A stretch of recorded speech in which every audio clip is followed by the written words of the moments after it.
Bismillahirrahmanirrahim. Assalamualaikum warahmatullahi wabarakatuh. Alhamdulillah, salatu wassalamu ala rasulillah, amma ba'du. Saudaraku seiman dimanapun Anda semua berada, puji syukur alhamdulillah saat ini saya berada di tempat wisata Danau Way Jepara, Lampung Timur. Satu kajian yang ingin saya bahas pada kesempatan sore hari ini, setiap orang punya cara masing-masing untuk menenangkan dirinya. Ada orang yang ingin menenangkan hatinya dengan cara dia pergi atau rihlah ke tempat-tempat wisata seperti ini, melihat keindahan alam agar hatinya tenang, terlepas masalahnya hatinya tenang. Dan tidak sedikit pula ada orang yang ingin menenangkan hatinya dengan cara dia menyendiri, pergi ke satu tempat yang sangat sunyi. Itu cara dia untuk menenangkan dirinya.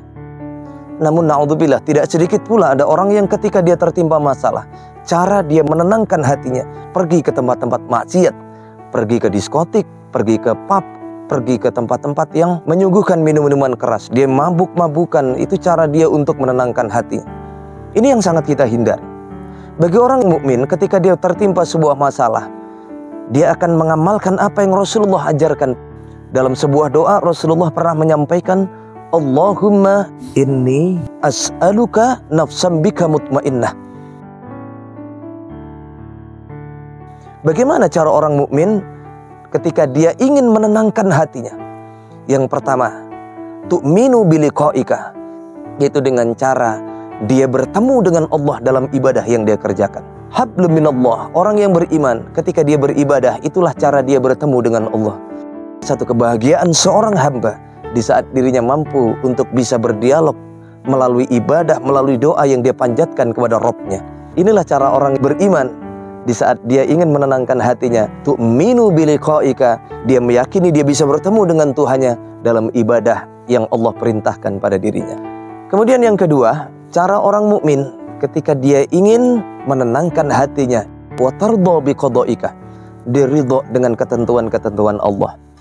Dia meyakini yang Allah karuniakan kepada kita itulah yang terbaik. Allah tidak akan pernah salah memberikan ujian kepada hambanya. La yukallifullahu nafsan illa wus'aha. Allah tidak mungkin memberikan satu cobaan, satu ujian kepada setiap hamba kecuali hambanya itu mampu untuk memikul ujiannya. Maka dia ridha dengan ketentuan Allah, yakin setiap ujian yang Allah berikan kepada kita, dia meyakini Allah memberikan ujian itu lengkap dengan solusinya yang harus kita cari sendiri. Innallaha la yughayyiru ma biqaumin hatta yughayyiru ma bi anfusihim. Allah tidak akan mungkin merubah nasib seseorang. Di saat dia punya masalah, bagaimana cara dia menghilangkan masalah, meredakan masalahnya, cari solusi sendiri. Maka Allah akan merubah hambanya kalau dia mau berusaha. Hadirin yang dirahmati oleh Allah Subhanahu wa ta'ala, itu yang kedua, ridha dengan ketentuan Allah.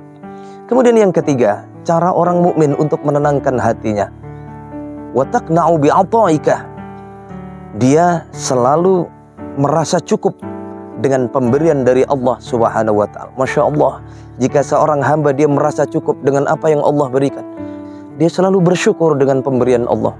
Berapapun yang Allah berikan kepadanya, maka dia selalu bersyukur, inilah yang terbaik untuk dirinya.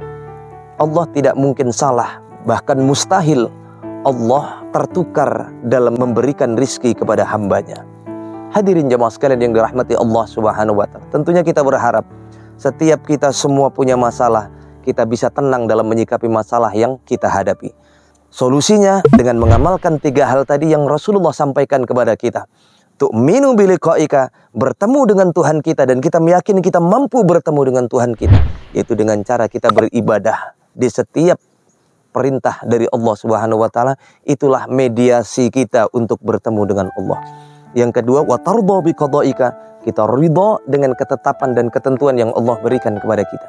Kemudian yang ketiga, wa taqna'u bi'ata'ika, kita selalu merasa cukup dengan pemberian Allah kepada diri kita. Inilah yang kita harapkan, mudah-mudahan kita mampu menenangkan hati kita. Dan kita berharap mudah-mudahan Allah selalu menanamkan sabar pada diri kita, sehingga setiap apapun ujian yang kita hadapi, kita selalu melewati ujian itu dengan tenang, dengan hati yang ikhlas. Amin ya rabbal alamin. Assalamualaikum warahmatullahi wabarakatuh.